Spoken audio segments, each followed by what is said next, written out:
Welcome to this week's vlog. It's a grey, dreary day outside, so I'm doing this from the confines of the office at home. Now, this has been another big and important week for the campaign around agricultural property relief and business property relief. Can I thank all of you that have continued to shine a light on this industry right the way across England and Wales in a peaceful and respectful way. It's so important that we continue to highlight the issues. As we move forwards, there's only two ways that we win this campaign. We have to have public support, and we must convince those Labour MPs to be willing to go into the Treasury and fight our corner about the impacts these terrible changes on APR and BPR will have. That's why the next steps in our campaign are absolutely focused on how do we make those MPs become advocates, meeting with small groups of farmers alongside accountants and lawyers potentially to really understand the ins and outs, the detail of this policy. There's also a mass banner campaign being launched next week on the 19th to bring public attention to the fact that this campaign has not gone away, to pressurise those MPs in their constituencies. Every time they leave, every time they come back, they will remember that this issue has not gone away. I had the opportunity this week to present to the Efra Committee. Now, at times it was quite difficult, quite emotional, but I think that it was a session which really cut through with the Efra Committee, and I really hope that they are able to make their feelings clear to the wider government about the impact that this awful policy will have on the wider farming community. As we look forward into the new year, there'll be an event in Lamma, where again we continue to try and drive the media interest and make sure that everyone continues to focus on this policy. And we also need you.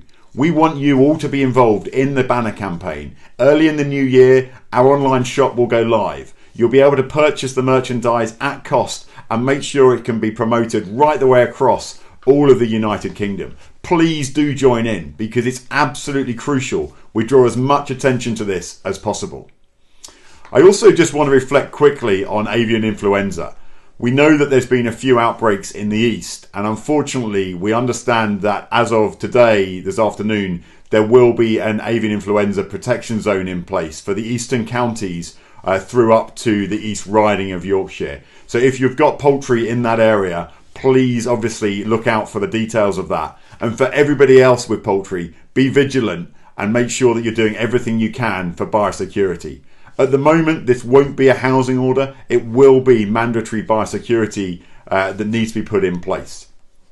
Earlier in the week, I also met the Secretary of State, Steve Reed. Now, clearly the start of that conversation continued to be around inheritance tax, but we swiftly moved on because that is a policy that needs to be sorted with Treasury and the Prime Minister. It's not something that DEFRA on their own are going to be able to deal with.